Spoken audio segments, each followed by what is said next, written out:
guys, what's up? And yeah, I know, the camera sucks. The mic probably doesn't sound all that good too because I lost my usual mic and I'm using another one as a replacement. I'll find the other one, but I gotta do something about this camera. I'm probably not gonna be able to have this camera replaced for a while. Anyway, do another video, and I was actually supposed to put up videos earlier. I was without internet for some time, so sorry.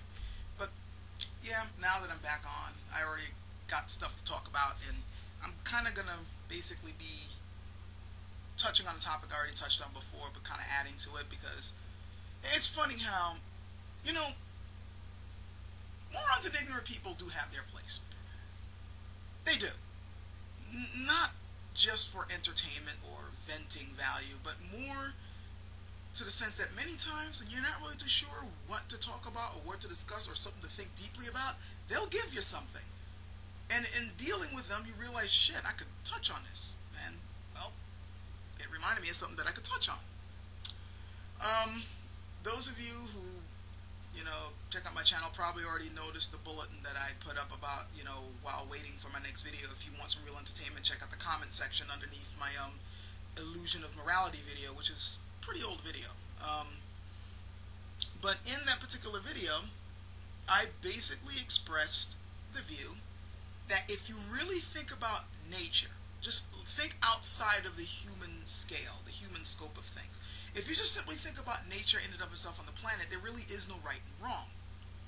Now, I've said this several times before, more outside of life than on YouTube, but I mean, I've said it a couple of times on YouTube, and I have a whole video, you know, dedicated to that, which is that illusion of morality video. But I've said that, you know, also in talking with friends of mine and other people I know. And it seems that almost every time I say that, I open up a big squishy can of worms, because people instantly go apeshit. What the fuck you mean? That, you know, there's no right and wrong. What the fuck you mean morality is an illusion? Which is my main contention, that morality is an illusion. Is that, how the fuck could you say something like that? With no morality, that means that anything goes. People can just do whatever the fuck they want. That's not what I'm saying. And if you sit down and think about it for a moment, you'd realize what I'm trying to say. But people always fuck up. The main thing I want to touch on, and the thing that I think that people need to understand, is that the reason why I say morality is an illusion, and the reason why I say there really is no right and wrong, is because when you look outside of human society, suddenly morality doesn't exist. I've stated this before. It's as simple as asking yourself, is there an evil giraffe walking around planning the doom of all all people on Earth? Is there an evil cat? You know, all jokes about cats aside, is there really like an evil cat sitting with other cats thinking of poisoning your food?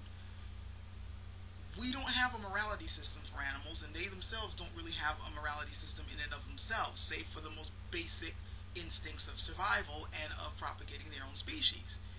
The funny thing is, it's the same with us. The only difference is, since we're a more sophisticated creature, we've come up with a more sophisticated system of ensuring our survivability and the propagation of our species. This is ethics and morals, morality. It's something that we have made up. Now, this is then when you start getting into arguments with people over, you know, well, is it subjective or, you know, objective? And when you're dealing with mostly religious people, they will always argue over the objective model, because after all, they believe that morality could never come from human beings at all.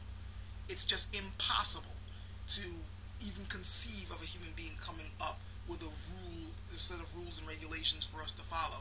It's just something that we always deep down know. We always just deep down know what's good from what's bad, and that comes from God, or whatever the hell else they're going to label it. It's usually God. There are always two very simple questions to ask anyone who believes in a transcendent moral law. Just two very basic questions that are never fucking answered. But the funny thing is, those are the two most important questions that you have to ask when you're dealing with some type of system like this. One, if there is such a thing as a transcendent moral law that's just innate in nature, in the universe. It's not something that human beings could ever invent or ever make up or ever alter. It's just there, and it's just encoded in nature, and we all know it. Why is it that only human beings have to adhere to it? That's the first question, is very important. To have a transcendent moral law, that means that every living thing should be subjected to it. It's universal. There is a clear right and wrong. Therefore, the cat that's sitting across from me right now underneath the table should understand the rules and regulations of morality just as much as I do. He damn sure doesn't, and he's not going to get penalized for it. Why is that? A corollary to that, or like a subset of that rule, is if that rule is broken, who's doing the punishing? Because obviously if there's a clear right and wrong, whatever outside of ourselves made up that law should be doing the punishing. Religious people believe it's God. More, objective people who are a lot more subjective in their thinking but believe in a transcendent law might say that nature itself will punish you, or karma, or whatever. But once again, this seems to only happen with humans, not animals. I doubt that that cat over there is going to be going to hell simply because he happened to steal a piece of steak from my plate. Why is that? That's the main one question, even though it was two questions, but it's subsets to one question. The second main one is this. If there is a transcendent moral law, why do the rules keep changing? Those two questions are very fucking important. Once again, a transcendent moral law cannot change. It cannot be altered. It's clear-cut what's right and wrong. You know it from the day you were born until the day you die. And just as it was back in the BC era of living, it should be unchanging all the way up till now. But when you just happen to decide to crack open a book and take a look at history, it will dawn on you. Morals have changed drastically. How could that be if there's a transcendent moral law that's supposed to be, encoded? We all know it. It's now changing. We never made it up. But we seem to keep making up new laws, don't we? And we seem to be coming up with new values, don't we? Despite claims by morons to the contrary. Let's take the basics. One thing I've noticed for people who argue about transcendent moral law, they never can think outside the box. They always have to go back to the big capital sins. The lowest common denominator sins, as I like to call it. The ones that are about, rape, murder. I'll say stealing. The funny thing, stealing usually doesn't come into the picture when I'm arguing with these people. It's usually just rape, murder, like the big deals. Like the moron I was dealing with in the comment section kept bringing up the Nazis. And he kept thinking that he would trap me if I agreed that the Nazis were bad, which he, once again, shows his stupidity. You won't trap me by simply suggesting that because I believe that the Nazis were wrong, then right then and there that proves that there's a transcendent moral law. No, it only proves that I agree with the current moral law that we're following. Doesn't mean that it's transcendent. It just simply means that I'm going along with the current majority on what we believe right and wrong is. I'm going off topic. Let's start with the big sins. So many transcendent law people believe that this is something that we just all know. We know, for instance, that child rape is wrong. We know that deep down inside murder is wrong. We know that, genocide is wrong. Okay. I can go along with that to an extent. I mean, it has been shown many times that a human being has a problem with killing other human beings. You have to be conditioned to it, either by the environment you're in, by, basic survival instincts kicking in when the resources are low, or if somebody is training you to do it, as in the military or gangster life or whatever.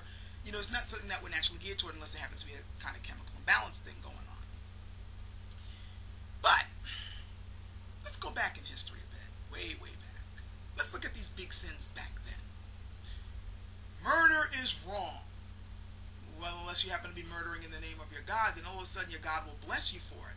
Now, considering that they believe that these morals come from God, why would your God say that killing is wrong, and he's encoded it so you know deep down inside you shouldn't do it, but then he asked you to do the very thing that he said was wrong and that he punished you for, and then after you do it, since you did it for him, he's going to reward you for it? That seems to be kind of, double standards, because you're killing off people he doesn't like. They had no problem with killing motherfuckers. Let's take the heinous ones, because murder's easy. We can prove up and down and sideways how murder was accepted throughout history. Even now, we're coming up with excuses for killing motherfuckers. So let's go with the ones that seem to be untouchable. Rape, or child molestation, or child rape. We've never accepted that, ever, to be okay to do. Under any circumstances, we never said that. Except if you go back and look at some of the rules Chronicles and, Book of Leviticus. If you happen to be a conquesting army, busting through some place, killing all the men and the animals and burning down the houses and killing off the women who have slept with men, but the virgins. Oh, it's open season of virgin. You can grab whatever virginal girl you want. And there's no age of consent back then either. As soon as the girl starts developing breasts, fuck it, that's your wife. And literally, if you went and raped her, according to the rules, she was not your wife, and you had to take care of her. I've heard people come up with the excuse that was a way to protect the woman because now that she's been raped, nobody's going to want her, so you're now forced to take her. And I can see that argument making some sense in the context of that particular culture. But the fact remains, here's a woman who was sexually assaulted by someone she did not know and now is forced to be his wife. And back then, to be a wife was to be a servant.